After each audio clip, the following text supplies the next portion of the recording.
Dalam kosmologi Jawa, kekuasaan dan kepemimpinan selalu diselimuti aura spiritual dan mistis. Irasionalitas kekuasaan itu dikaitkan dengan sosok pemimpin yang sakral karena melibatkan campur tangan kekuatan gaib. Seseorang menjadi pemimpin karena dikaruniai wahyu, keprabon, atau guratan tangan sebagai raja. Seperti halnya misal dalam sejarah kerajaan Singosari, isyarat wahyu keprabon terpancar dari kaki Ken Dedes yang bersinar, bahkan yang meramalkan keturunan Ken Dedes bakal menjadi raja-raja Jawa. Banyak yang mengatakannya seperti itu. Inilah yang mendorong Ken Arok memperistrikan Dedes dengan terlebih dahulu membunuh Tunggul Ametung, suami Ken Dedes yang terdahulu. Pada hakikatnya, wahyu keprabon merupakan puncak dari keseluruhan wahyu yang diturunkan oleh Tuhan Yang Maha Kuasa kepada seseorang yang terpilih. Akan menjadi wahyu terakhir yang diterima sebagai bentuk restu dari Tuhan untuk memimpin Nusantara. Seseorang yang kejatuhan wahyu keprabon akan memperoleh peningkatan kemampuan diri sesuai dengan bakat bawaannya. Tentunya akan mendapatkan kemuliaan dengan menjadi pimpinan tertinggi di suatu tempat atau suatu wilayah. Masyarakat Jawa kuno meyakini orang tersebut akan menjadi seorang satria terpilih, akan membawa rakyatnya pada kehidupan yang adil dan sejahtera, bahkan akan mampu menghindarkan mereka dari bencana alam. Dalam kitab Primbon Jawa disebutkan bahwa wahyu keprabon tersebut akan jatuh kepada orang atau weton yang memiliki beberapa tanda atau ciri. Berikut salah satu tanda-tandanya. Yang pertama, dekat dengan Sang Pencipta. Memiliki hubungan yang dekat dengan Sang Penciptanya, yaitu weton calon satria pemimpin akan mampu mengenali Tuhannya dengan baik, sebagaimana dia mengenali dirinya sendiri. Wahyu keprabon dipercaya akan mendekat kepada orang atau weton yang gemar mendalami laku spiritual, laku batin, dan laku prihatin.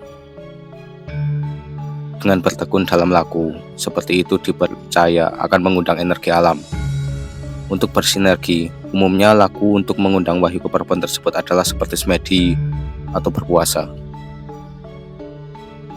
Lalu, selain itu, berpantang atau mengurangi tidur dan pergi ke suatu tempat yang dianggap sakral dan laku-laku spiritual lainnya, seperti ke makam para leluhur. Kedua, dekat dengan para leluhur. Tanda weton yang kejatuhan wahyu keprabon yang kedua adalah memiliki hubungannya dekat dengan para leluhur. Weton calon satria pemimpin memiliki sifat yang sangat menghormati para leluhur Nusantara, seperti akan tunduk dan patuh pada nasihat mereka, sehingga calon penerima wahyu keprabon tidak hanya sekedar mengetahui sejarah dari membaca buku saja, melainkan benar-benar memahami duduk perkara yang sebenar-benarnya ketika seseorang dekat dengan Tuhan dan leluhurnya. Ketika seseorang dekat dengan Tuhan dan leluhurnya, maka dia akan dekat pula dengan segenap alam semesta dan segala isinya, sehingga mereka akan dapat membaca petunjuk-petunjuk halus dari alam semesta. Hal inilah yang disebut dengan weruh sadurunge winarah, atau yang artinya mampu mengetahui sebelum terjadi atau diberitahu kemudian. Yang ketiga, tidak berambisi. Tanda weton ketiban wahyu keprabon urutan yang ketiga, yaitu dia merupakan seorang yang tidak memiliki ambisi untuk menjadi seorang penguasa. Calon satria pemimpin ini tidak pernah mengejar popularitas atau menggunakan segala cara agar orang lain memilihnya. Bahkan sebetulnya ia tidak menginginkan kedudukan apapun. Di dunia ini dirinya selalu bersikap jujur dan hanya tunduk kepada Tuhan. Karena dia yakin segala sesuatu ada masanya, sehingga selain mendapat restu dari semua yang hidup dalam dimensi keabadian, mereka juga dihormati oleh semua makhluk.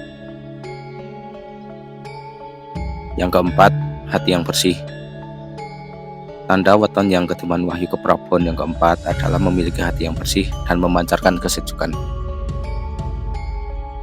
Calon satria kepemimpinan wahyu keprabon memiliki sikap budi bawa laksono, artinya memiliki hati yang tulus dan ikhlas, mau mengabdikan hidupnya demi kepentingan dan kemakmuran rakyatnya. Ciri yang kelima yaitu beliau adalah rakyat biasa. Banyak yang beranggapan bahwa calon satria pemimpin ini tidak layak karena berasal dari kaum biasa atau rakyat pada umumnya.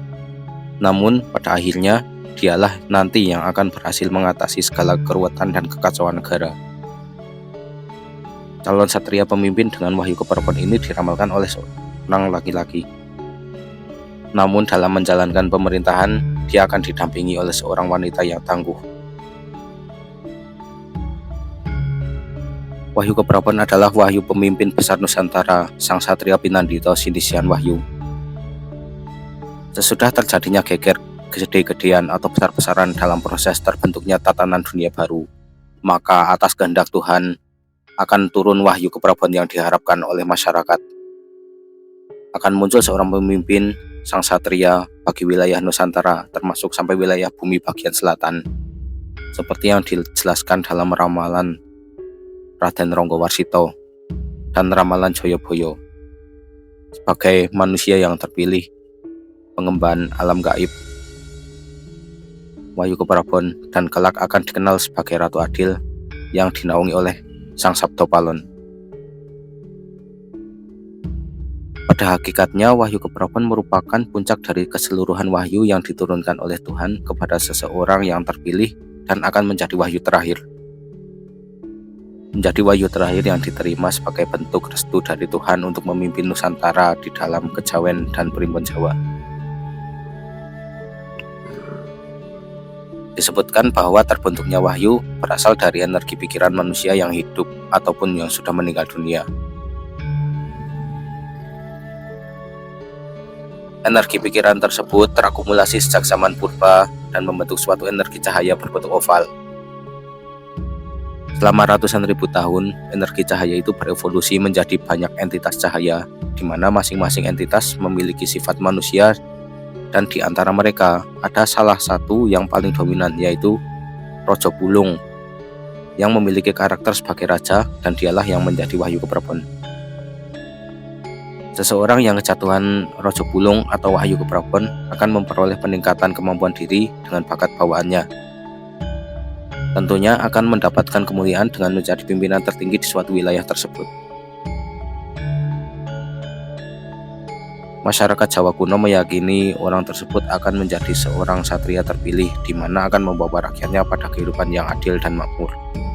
Bahkan akan mampu menghindarkan mereka dari bala bencana.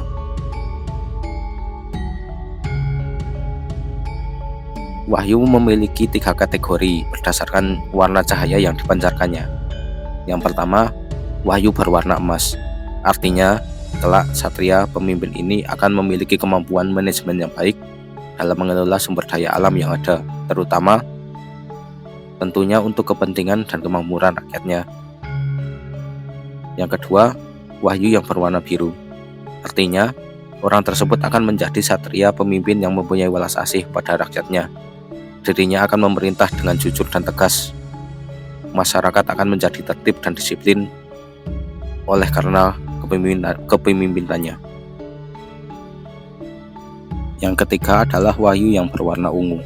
Artinya, seseorang tersebut akan menjadi ksatria, menjadi pemimpin yang mempunyai kecerdasan pemikiran dan spiritual, sehingga rakyatnya akan dibawa kepada masyarakat yang bercorak agamis. Bulung keprabon turun pada waktu setelah tengah malam. Ciri-cirinya, alam semesta dan segala isinya akan hening sesaat sekitar 10 atau 15 menit. Angin malam akan tiba-tiba diam dan berhenti berembus begitu saja. Begitu pula dengan nyanyian hewan-hewan malam. Mereka semua akan berhenti bersuara dan bergerak. Kemudian suhu udara akan mendadak turun menjadi sangat dingin. Peka menyendiri di momen seperti itu. Apabila Anda melihat ke langit, akan ada cahaya atau seperti cahaya jatuh dari luar angkasa yang berwarna di antara 3 tadi, antara warna emas, biru, atau ungu.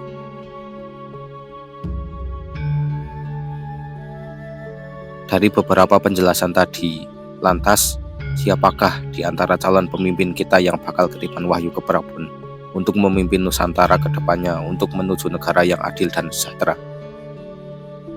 Patut kita nantikan dan kita doakan agar negeri ini senantiasa dikaruniai rahmat oleh Tuhan Yang Maha Kuasa.